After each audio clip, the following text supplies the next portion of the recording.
Hello and welcome to Chocolate Cover Games. My name is Tim, And I'm Doug. and we're here for the monthly melt segment of games played for the month of June Yep. 2022. This month we played a total of 3.5 games, three for me and one for you. Yeah. But I believe you played. I played the one that you played by yourself just beforehand. So why don't we start with that one? Okay, so that one was Unsurmountable. Yep. Unsurmountable by Button Shy, which we love Button Shy games. Do you know they have a convention? It's taking place in Tennessee. No. This was ShyCon. Huh. I don't know why it's taking place in Tennessee. They're based out of Jersey. Yeah. If it was in Jersey, I'd go. But did you know they have something on crowdfunding right now?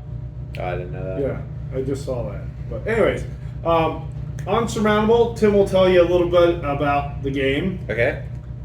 Big twist. It's an 18-card game, like most Button Shy games. Yep. Where you are playing a hiker trying to reach the summit of a mountain. You have to take a pathways to get up there. Yep. And on the pathways, there are signs that let you do certain things. And when you place them out, they will tell you what to do each time you place something out. Yep.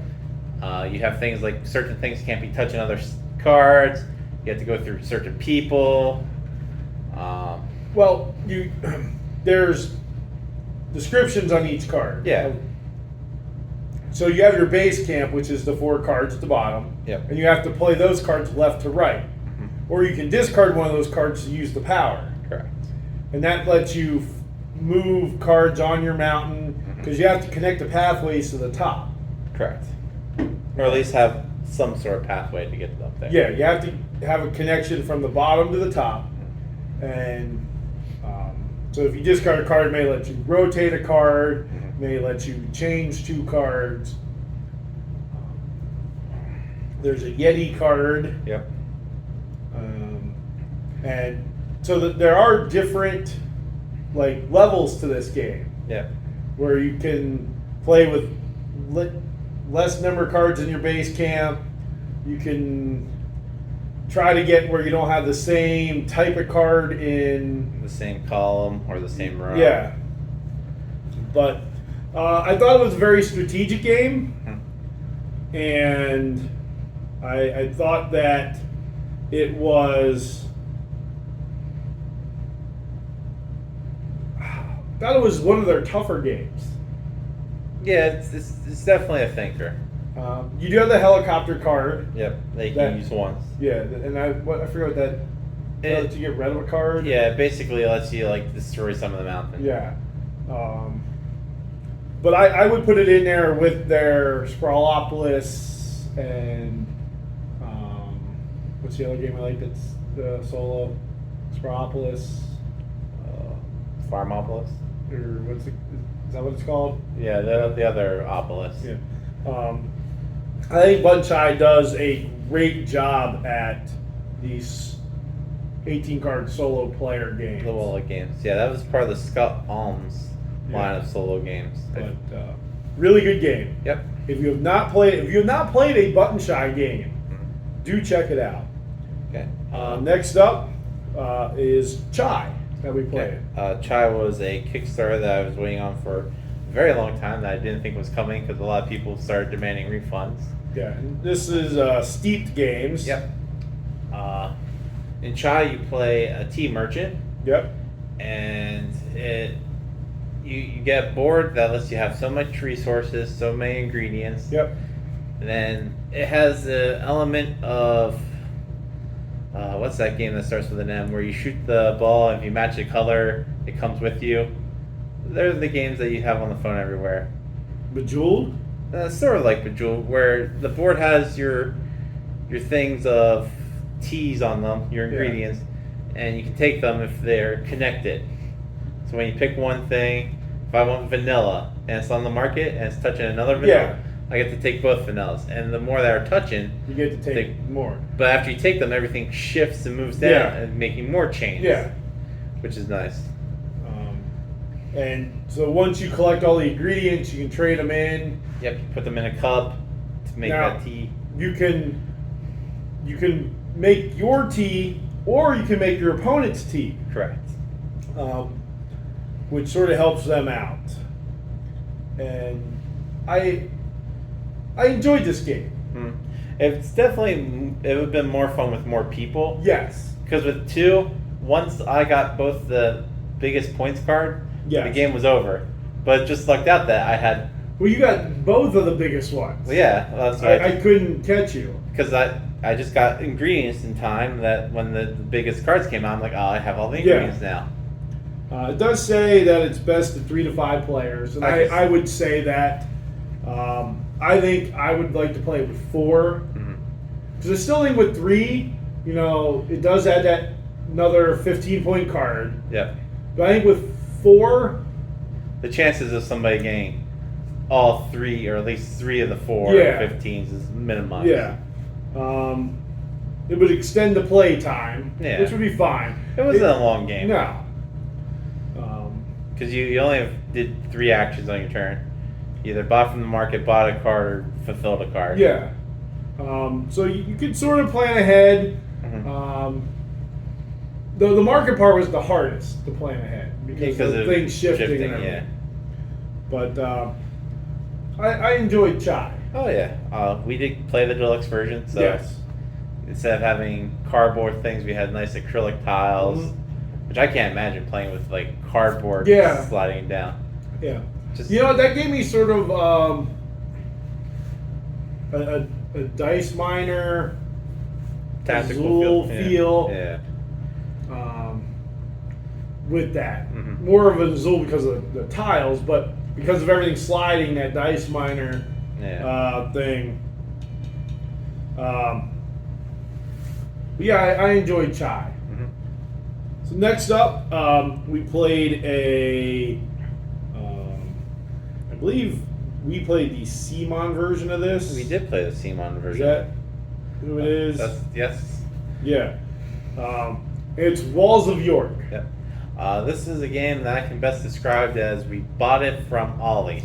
And if you don't know what Ollie's is a brand of store that buys overflow lots. Or closeouts. Or closeouts. And there was a lot of this game in the store. Yeah. Sometimes there are hits, sometimes there are misses. Yep. There's a reason you don't see a list of people's top favorite Simon games being listed as Walls of York. Yes. We played the game 2 times in a row. The second time we played it, I figured out, hey, there's a way to, just skip all the headache and just cheat. Yes. Now, it's not cheating. No. But it makes the game 100% less fun for everybody else. Yes, and the game is very broken. Yes. Very, very broken. It comes with a little castle that you build. And Which is cool. Yeah. You roll 3 dice in there and say, you need 2 fields, like 3 markets, and 5 castles. There's markets, castles, and wells. Yeah, markets, castles, and wells. And you're supposed to make your walls around these things while keeping out Vikings so that they can't attack. So then you roll a second dice that tells you what way you can maneuver your walls. Is it an L shape? Is it 3 in a row? Or is it like a zigzag? Yeah. And I thought, well, it doesn't say I can't have more than what you need because it just says, a minimum. Yeah. So I can have as many things as I want in my wall. And I was trying to put exactly that. So you were over there finagling. I'm like, I'm just going to build a wall around everything.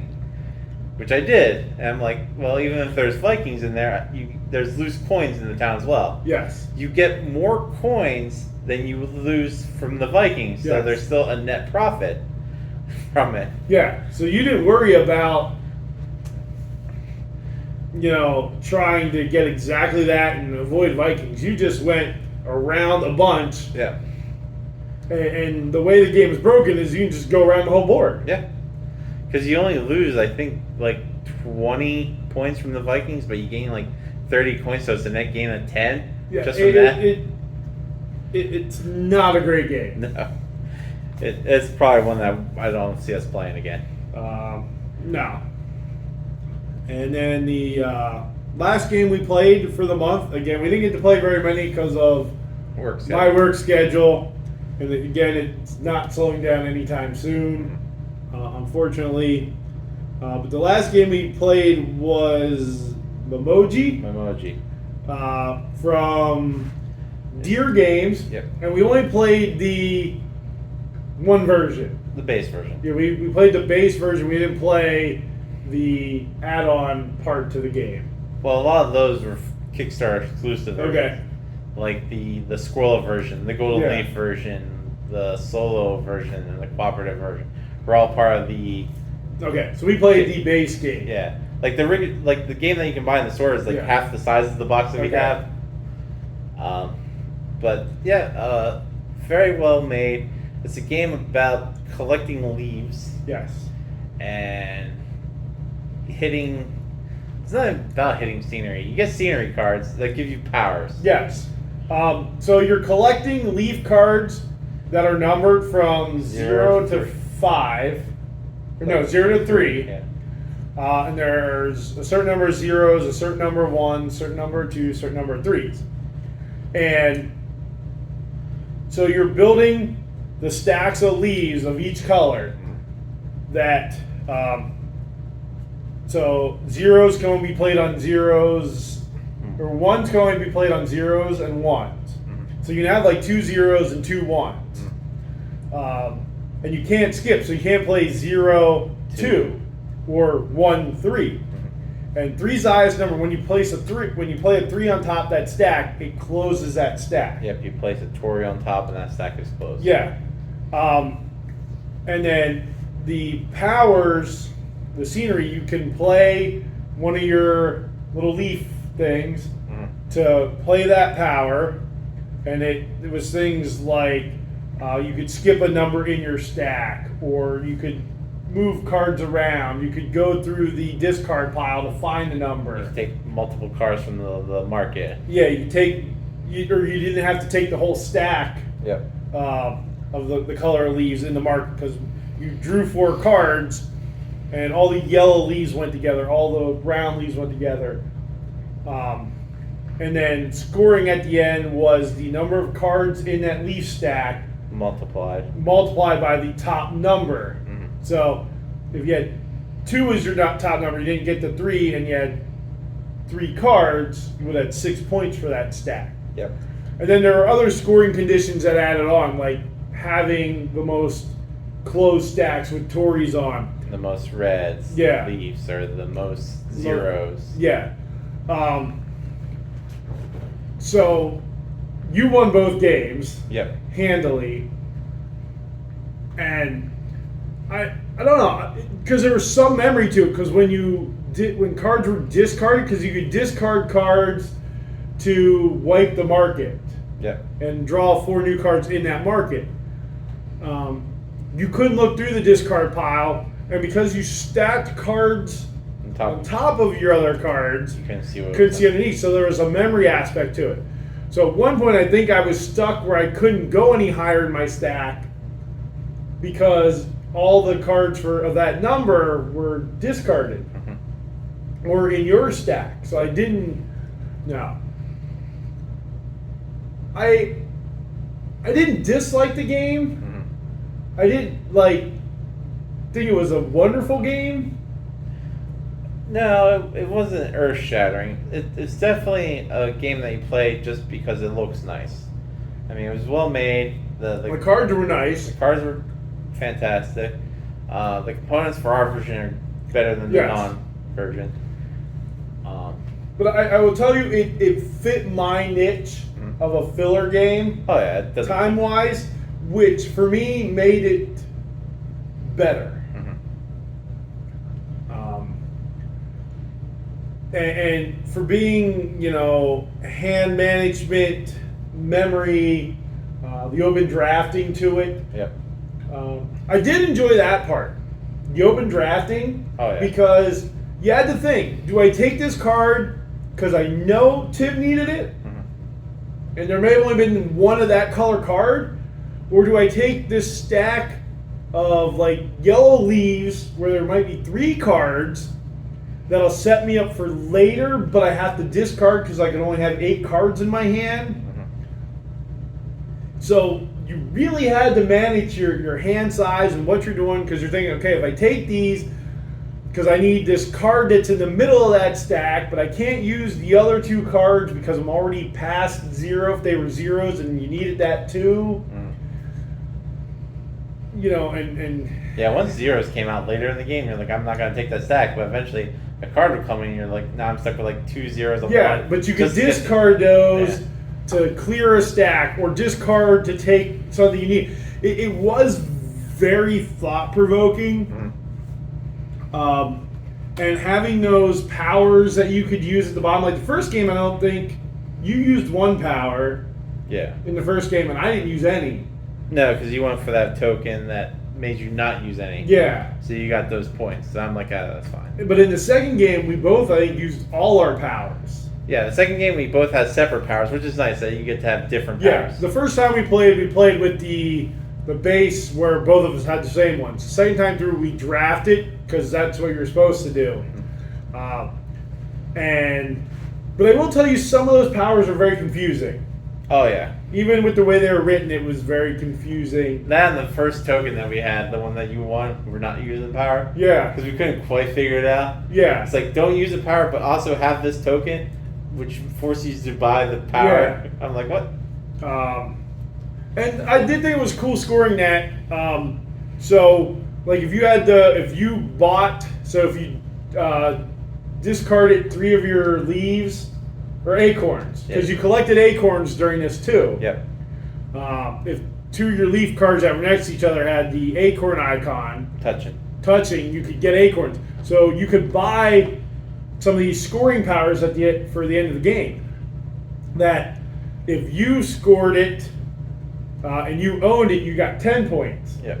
If you owned it and your opponent also scored that one, you got 3 points. Yep. So no matter what, everybody scored that.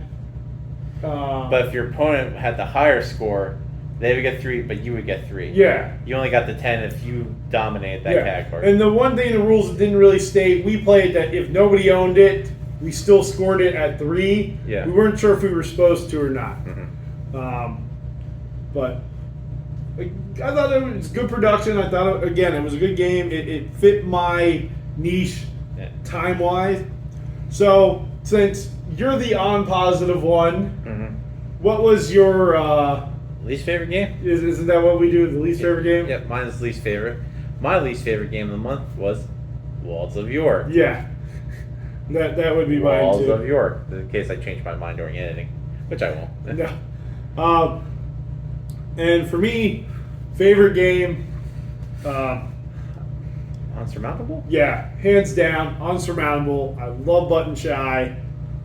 But man, Momiji and Chai would be close behind. I did enjoy both of them. Momiji might be a little higher because of it fits my time, and I think Chai might overtake that with more players. Yeah. As a 2-player game, Momiji was better than Chai. Yeah. But Unsurmountable, my pick of the month. What'd you play this month? Let us know what you played. What were some of your favorite games? Have you played any of the games we played this month? If you have, again, let us know that. If you enjoyed any of the games, are we wrong on Walls of York? How many copies did you buy at your local Ollie's? Or are we wrong on Unsurmountable being a good game? Have you played it? But hit that like button, give us the thumbs up. Share the video. We're getting closer to 50 subscribers. It does help. Like and subscribe. And as always, stay sweet.